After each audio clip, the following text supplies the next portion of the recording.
Hello, hello, hello. Good morning, good afternoon, good evening, wherever you are. And of all the places that you could be, I am so glad that you are here with me right now.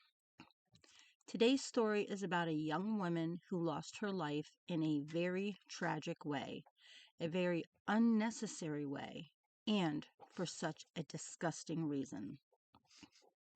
I am going to let you know that yes, I do read from my notes only because I'm always afraid that I'm going to leave out some important information that I feel like you should know.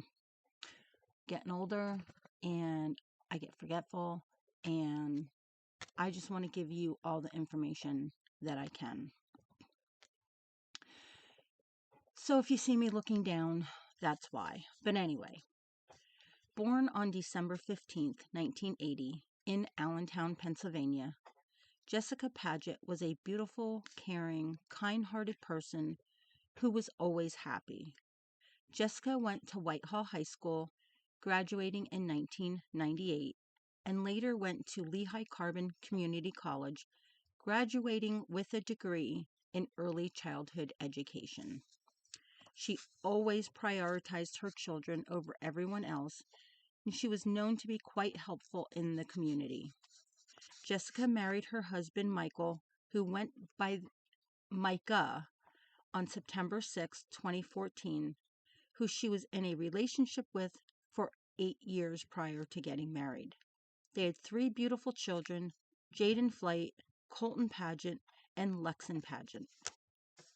Unfortunately, Jessica's life was tragically cut short by someone she trusted, someone who was part of her life for 20 years, someone who harbored disturbing motives that would cause her untimely death. Now, before we get into this, I'd like to take this time to remind you that if you haven't already done so, please subscribe to my channel and hit that thumbs up. I'm trying to grow my channel. I'd greatly appreciate it. So now back to the story. Jessica had an incredible bond with her mother and would visit all the time since they lived so close to each other. She was actually close with all her family. She grew up on the same street as her cousins and grandparents. She was always playing football in the street with the boys. Her one cousin said that Jessica was known to carry around a Cabbage Patch doll named Sarah for the longest time, and the two of them would even walk to the store to buy baby food for this doll. Now, when Jessica got older, she actually purchased her parents' house, and when her cousin got older, she did the same. She purchased her parents' house, which, as I said before, was on the same street. This way they could continue to be near each other. Jessica's parents split up when she was very young, and when she was 11 years old, her mother remarried to a man named Gregory Graff. He had two children from a previous marriage himself, a boy and a girl. And Gregory was a local businessman and operated a local company called Distinctive Fence out of the home since 1979. The business did very well and afforded them a large 4-bedroom home on 7 acres of land, and as well as a second home in Edgewater, Florida. He was an avid outdoorsman. He loved hunting and fishing, which he did religiously in both Pennsylvania and Florida, and his entire Facebook page was completely filled with pictures, stories, and posts all about hunting. Now, sometimes divorce and family tension early on in life can negatively impact someone if the parents introduce new partners to the family dynamic and there's already some kind of bad blood and negativity. It can increase tensions, hurt, anger. But this legitimately did not seem to be the case with Jessica and her family. She had a very close relationship with Gregory Graff and her stepbrother and stepsister. There's photos of Jessica's children when they were born, growing up, being held by Gregory and his kids, and they truly appear to be one big happy family. Gregory's daughter also posted constantly on Jessica's Facebook. If Jessica would post a picture of herself or her family, or just even post an update, her stepsister would always comment. Jessica even once posted on Facebook thanking her two dads, the one she was born to and the one who helped raise her, for their positive contribution to her life.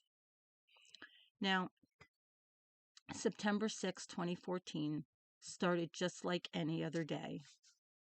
Jessica's husband, Micah, had a friend pick him up early in the morning to take him to his construction job, and Jessica went to her job at the Duck Duck Goose daycare in Northampton, where she worked for 2 years.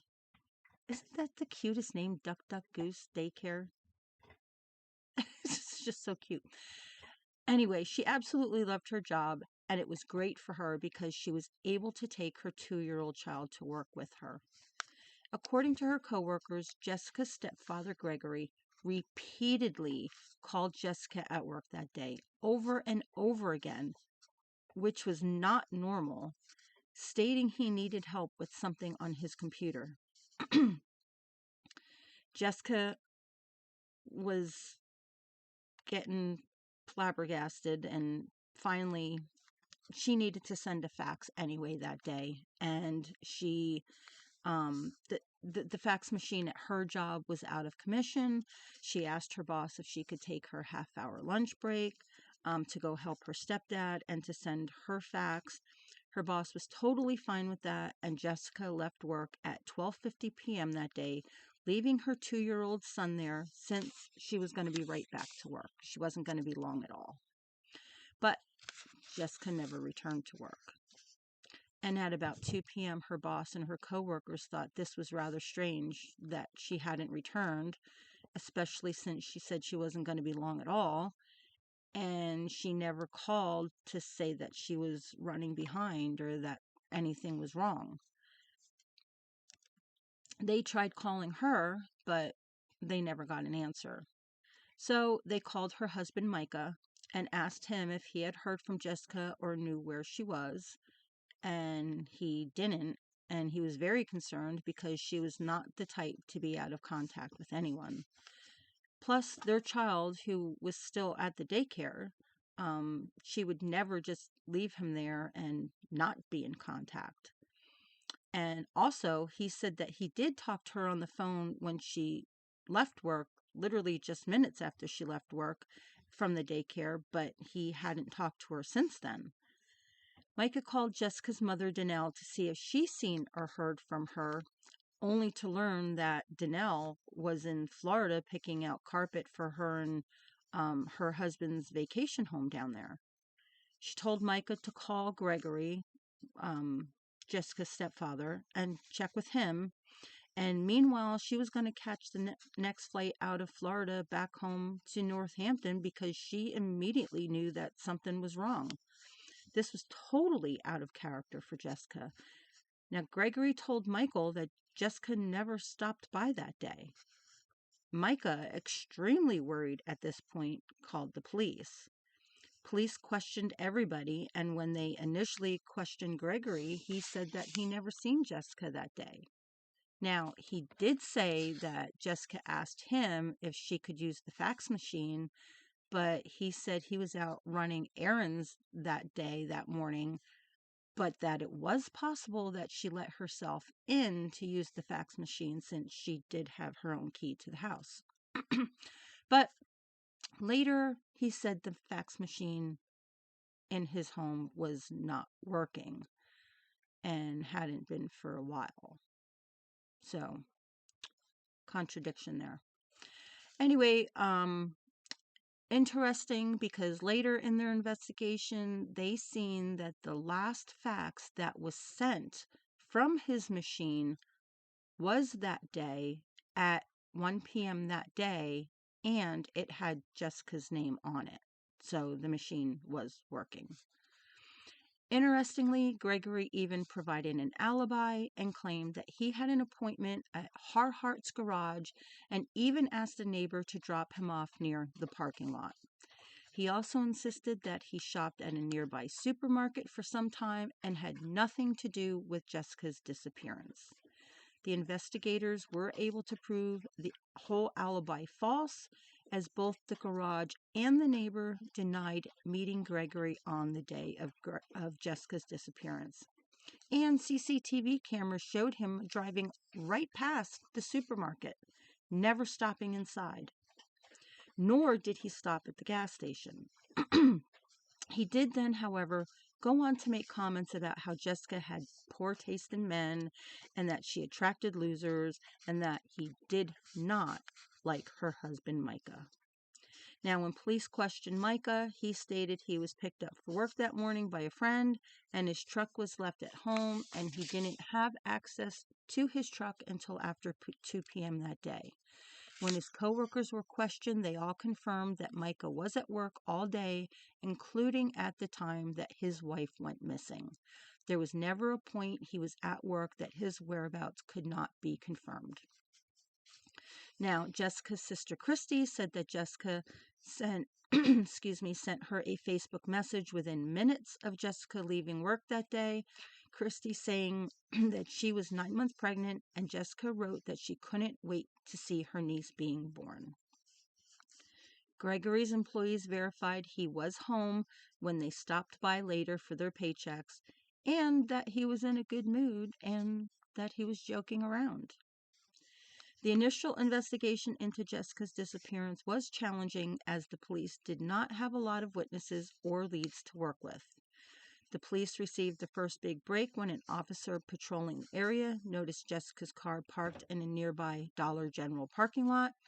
And later, one of the searchers, Jim Wilkins, his wife had actually grew up with Jessica, and they just happened to live across the street from her for the past 5 years, stated that the fact that Jessica's car was found in a back parking space made him suspicious because Jessica was notorious for finding close parking spaces. A search of the car revealed Jessica's valuables, her cell phone, her keys, her wallet with her driver's license in it, and her bank cards inside. The police realized that the area around the lot where the car was parked was under surveillance of a CCTV camera.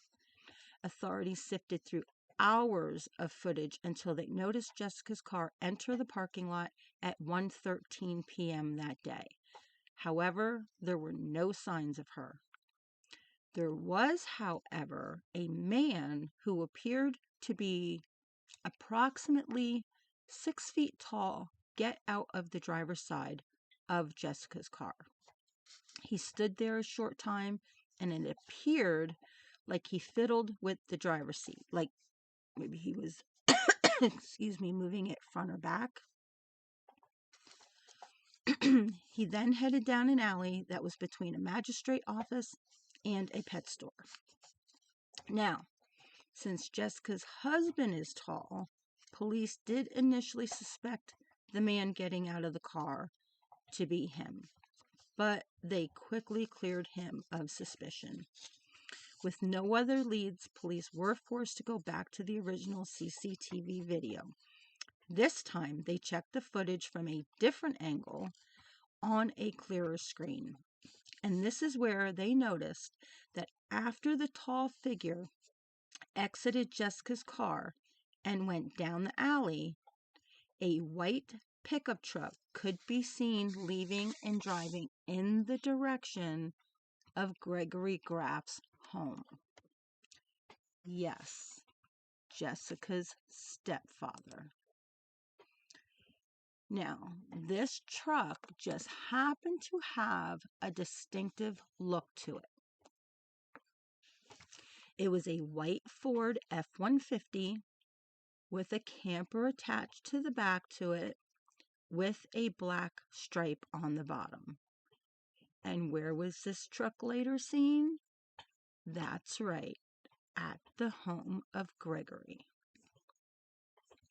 Now, law enforcement considered the route that Jessica would have taken from the daycare to her parents' house, and they discovered there were a lot of businesses that had surveillance cameras along the path.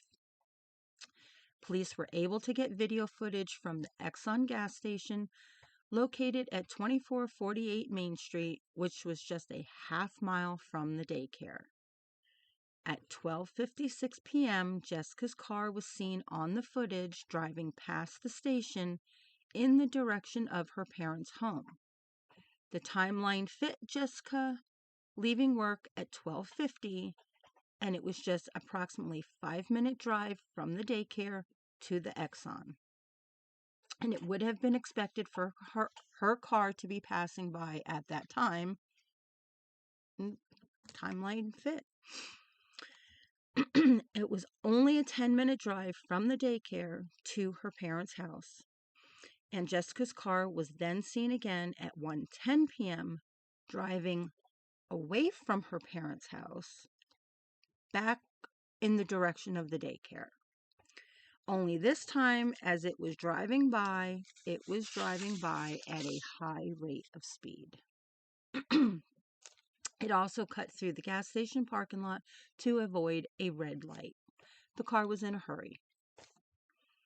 She wasn't in a hurry going to her parents' house, but the car was in a hurry leaving her parents' house.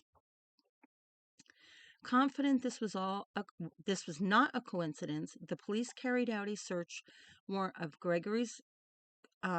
of his house and initially found some bloody tissues in a trash can. When he was asked by police about the tissues, he stated he needed a minute. He needed to go upstairs and go have a cigarette. So an officer followed him so Gregory could go have a smoke.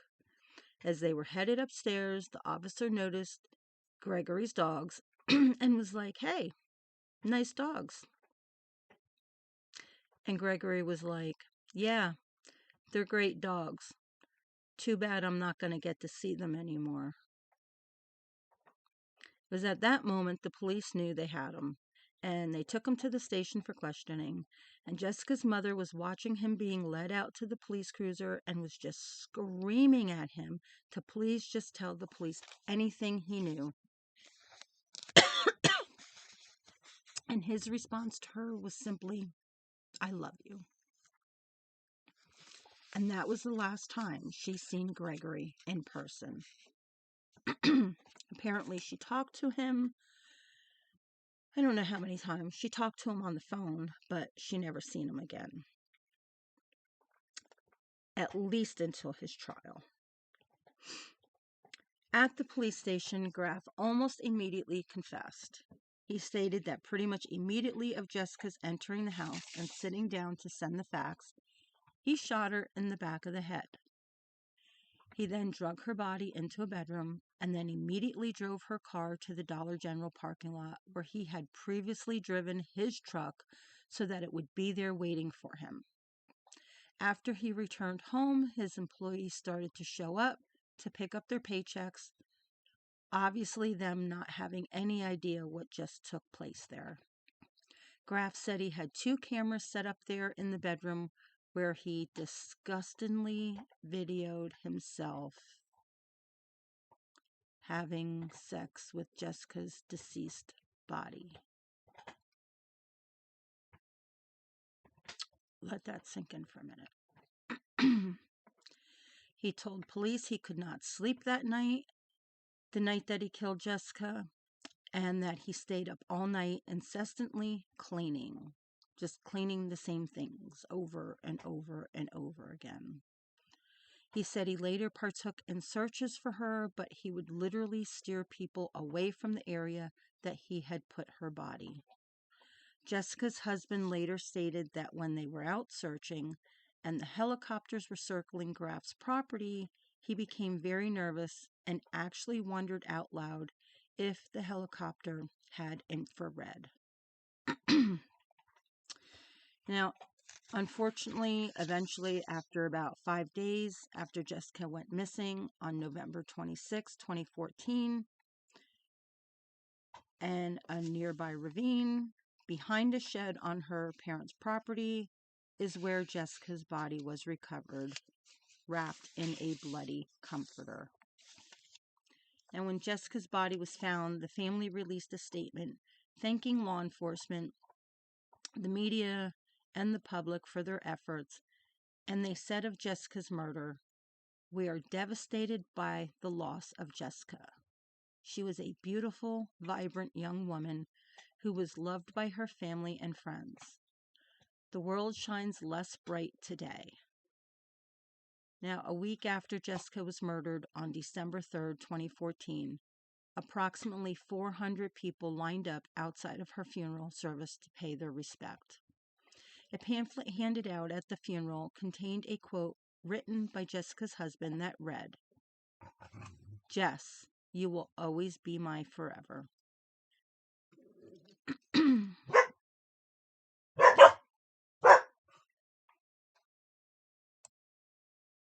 And Jessica's sister Cindy said of the funeral, "I'm just overwhelmed. I didn't know half the people that showed up, but they all knew Jessica and loved her.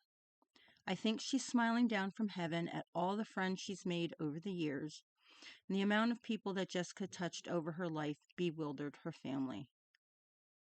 Graff told his wife so many stories after he was first arrested. First, he said he had no idea what the police were talking about, that he had never seen Jessica that day.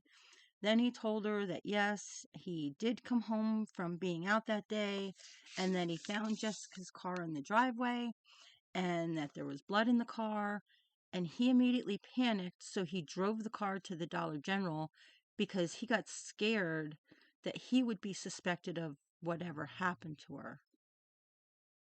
What normal person would just automatically think that? He then went on to say that Jessica was in trouble with some dangerous people who that she owed money to, and before he finally admitted to his wife that he had killed her. Now, in May 2015, Graff stood trial for the murder of his stepdaughter, Jessica. The Northampton County District Attorney John Morganelli stated that his office had been trying to determine if a sexual attack may have happened before, during, or after the shooting death of Jessica. He said they knew she died of a gunshot wound and that they hadn't excluded necrophilia as a possible motive. Now, if you don't know, necrophilia is a rare psychiatric disorder characterized by an erotic obsession, attraction, or sexual stimulation involving a corpse. So, murdering a person with a specific intent to have sex with their dead body. Disgusting. Anyway, Morganelli did say there was nothing to suggest that Graff and Jessica had any kind of sexual relationship since Graff married Jessica's mother in 1997. At the center of the trial was a difficult decision by Morganelli to show the jurors the 6-minute video of Graff having sex with Jessica's deceased body. Now, the defense attorney, Graff's attorney, John McMahon, said in his closing argument that Morganelli shouldn't have shown the video because McMahon had already conceded that Graff abused the corpse. But Morganelli said Graff pleaded not guilty to both charges, leaving him no choice but to present all the evidence in his arsenal to convince jurors that the crime was premeditated. Yeah, it was premeditated. The fucktard had cameras set up. It was premeditated. The Commonwealth needed to show what Graff did. It wasn't pleasant, it wasn't tasteful, but it needed to be shown. Now, the panel of jurors could barely look at McMahon, again, Graff's lawyer, while he explained Graff's decision to kill Jessica was spontaneous and didn't merit a first-degree conviction. He literally thought he could convince them that it was spontaneous. So the two cameras spontaneously set themselves up and turned themselves on. Interesting.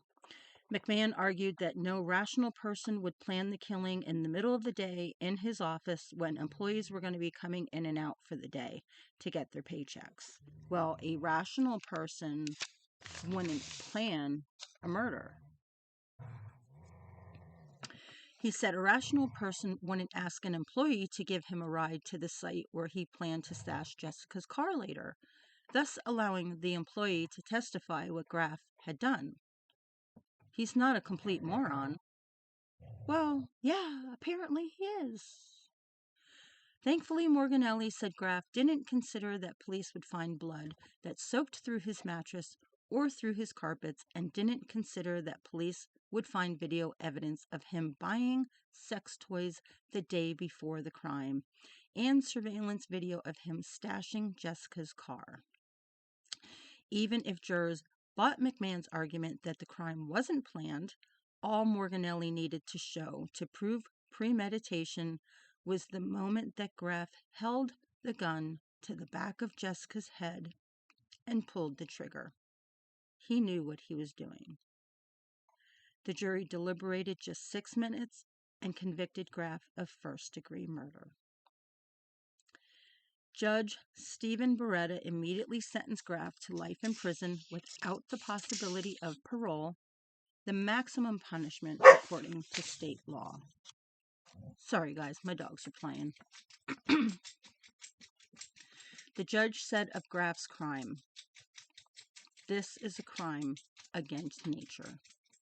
He said that he could leave that day and try to put it out of his mind what happened to Jessica, but that her family would never be able to do that. Jessica's husband, Micah, said after the verdict, "It's been tough moving on without the only woman he ever loved, and raising 3 children on his own was tough. She was the most wonderful woman you'd ever meet. If anything positive came out of the tragedy, it was the recognition..." Okay, sorry. My dogs are barking at themselves in the TV. Anyway, it was the recognition by the family that Jessica was loved by the entire community. Neighbors came out in droves to look for her when she went missing. Through the darkest times, you were able to see there are good people out there, and that's pretty much the only thing that kept us from completely falling apart. According to Jessica's mother's statement, she doesn't sleep well, and she suffers from anxiety and finds herself alone because others are uncomfortable around her due to what happened. She said she feels like she's surrounded by pieces of broken glass. Now, Jessica's sister spoke directly to Graff that day and said, "I hope she haunts you for the rest of your life. I hope you fear for your life every day and feel some sort of remorse someday. And that day, when you meet your maker, you are banished to hell for eternity. I hope maybe then you'll know what you took from us and how we felt that day. You only cared about your few minutes of sex and not her 33 years of life. You didn't care about the family she had, or the thousands of friends, or the entire community you shattered when you took her." She took notice that when she finished speaking, that Graff had begun crying, to which she responded, "You're pretty good at faking it. What I've learned through this trial is that even now, you don't regret it. You don't even care. You could have just taken your punishment, but you decided to take us through this excruciating trial, making us relive this nightmare." The judge then asked Graff if he had anything to say, and he said no, that he was just very sorry. Jessica's mother called her daughter her best friend, and that she would normally have leaned on Jessica in times of trouble. And the assistant district attorney read a statement written by Jessica's mother to Graff. Jess, who was a daughter, a mother, a wife, a sister, a cousin, and a friend to so many, was not disposable. We are not here for Mr. Graff. We are here for Jess. We are here to be the voice of one that can no longer speak for herself. Following Graff's sentencing, he did file to get his conviction overturned, but the judge denied the petition. Now, Donnell had to take Graff to court to stop him from spending all their money. She had found out that most of their assets were just in his name, and that he had withdrawn over $60,000 just since he had been arrested. Excuse me, and he was using their money to try and pay for his defense. Donnell did file for divorce in 2017, but Graff refused to sign the divorce papers. In the divorce papers, Donnell stated that her husband's actions made her condition intolerable and life burdensome. Appearing by video hookup from the state prison, Graff complained over financial terms of the divorce. The hearing came as Donnell's attorney said that Graff was refusing to sign the documents, allowing the former couple's estate to be divvied up. Now, even though Graff was said to receive 25% of their assets, Donnell's lawyer said Graff had been uncooperative even on transactions that would benefit him alone. It doesn't make sense. The judge rejected Graff's claim and granted Donnell the power to execute the financial arrangements on his behalf.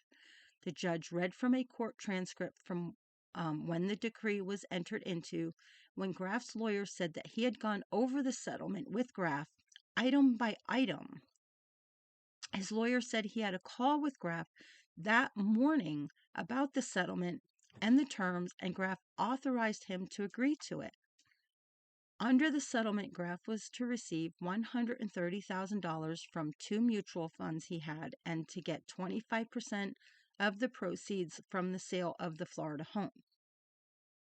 Now, as an avid hunter, his guns, hunting equipment, and mounted animal heads would be sold at auction, with all of those proceeds going to him.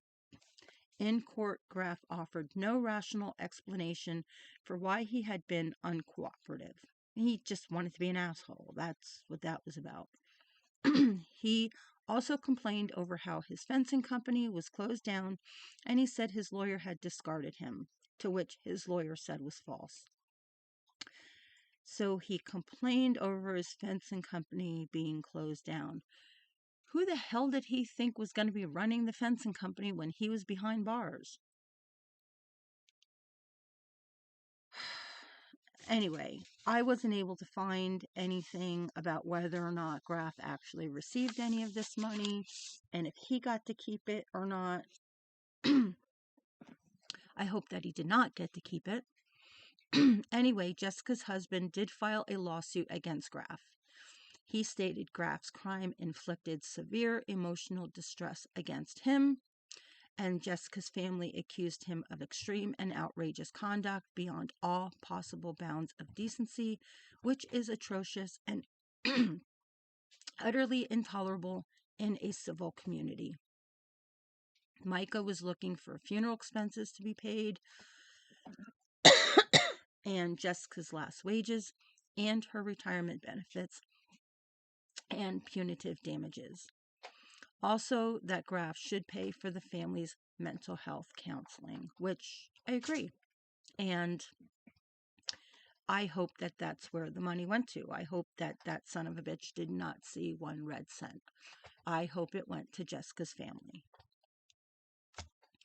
A year after Jessica's murder, in November 2015, her family dedicated a bench in her honor in Riverwalk Park on Front Street in Whitehall Township, Pennsylvania, because that was a place where Jessica often liked to take her children. Jessica's family petitioned for Jessica's Law. This would amend the Pennsylvania Consolidated Statuses to include the desecration or mutilation of a corpse as an aggravating circumstance that, in turn, may qualify a defendant for the death penalty in the Commonwealth.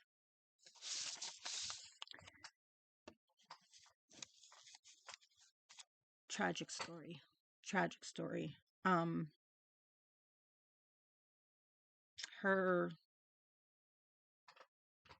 I guess that was about 12 years ago, so her youngest would be about 14 now, and would likely have no memory of his mother, which is sad.